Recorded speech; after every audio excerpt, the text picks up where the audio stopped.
posisi politik dari rejim yang berkuasa.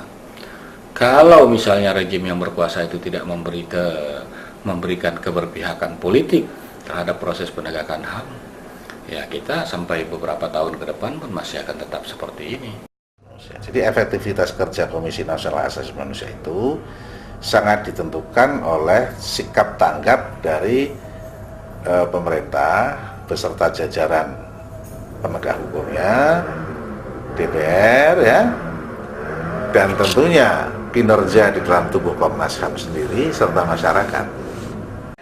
Kedatangan kami sendiri pertama untuk menanyakan hasil-hasil dari penyelidikan Komnas HAM tentang kasus Talang-Sari. Saya rasa Komnas HAM kerja ya namanya.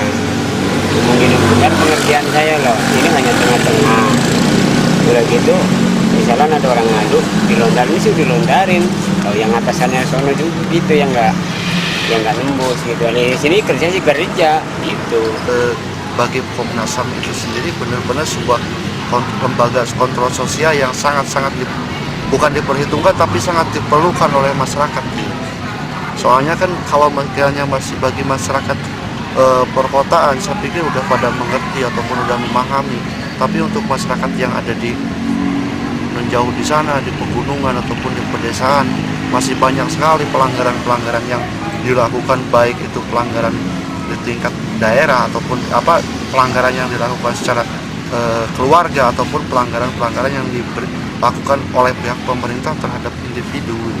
Harus sedikit memberikan suatu pengharapan kepada masyarakat bahwa memang Komnas HAM bisa menjanjikan sesuatu yang baik untuk mereka gitu.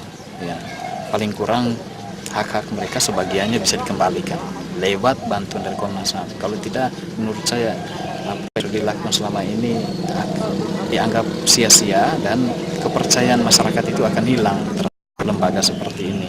Kalau tidak diapakan dengan seseorang, itu bisa ngadu kepada Komnas HAM.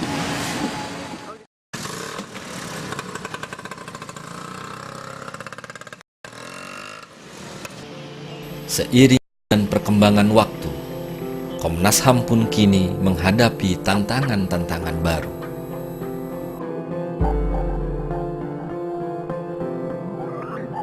Coba pernahkah Anda di dalam lingkungan ini bahwa berita tentang berhasilnya misalnya ya Komnas menjadi saksi ahli di dalam satu kasus penyandang cacat yang ditolak untuk mendaftar jadi pegawai negeri, menuntut seorang wali kota Surabaya ya.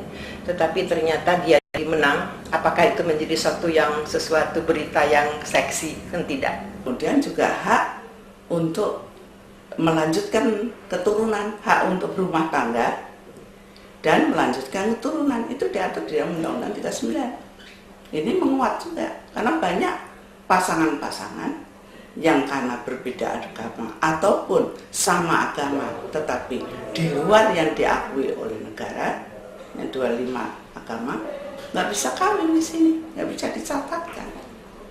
Selama ini yang cukup banyak itu adalah hak atas kepemilikan, hak atas tanah, dan hak-hak pekerja dan jaminan sosial. Itu banyak sekali. Perubahan berupa perluasan ini menjadi tantangan bagi pemajuan dan perlindungan hak asasi manusia di masa depan. Untuk menjawab tantangan-tantangan baru tersebut, sejak tahun 2004, Komnas HAM telah mengubah struktur organisasinya dan mengembangkan program-program kerjanya.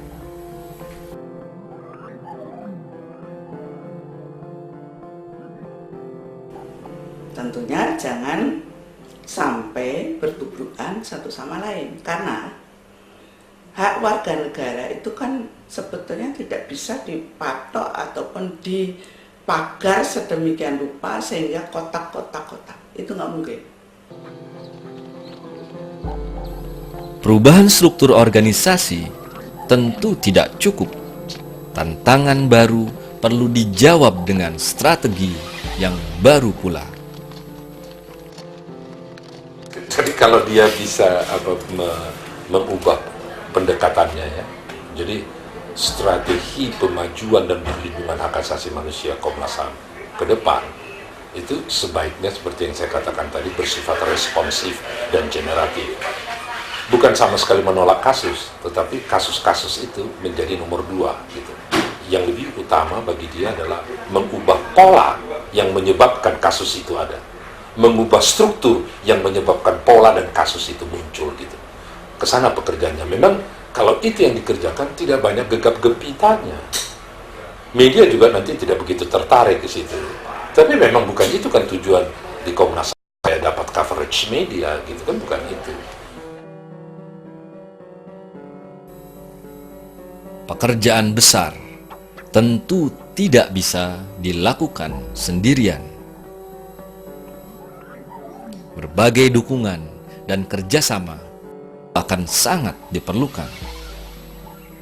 Jadi saya kira kita memang tidak bisa melulu pada kritik, melulu menangisi apa yang sudah ada. Karena biar bagaimanapun harus kita terima bahwa ini sesuatu yang juga penting.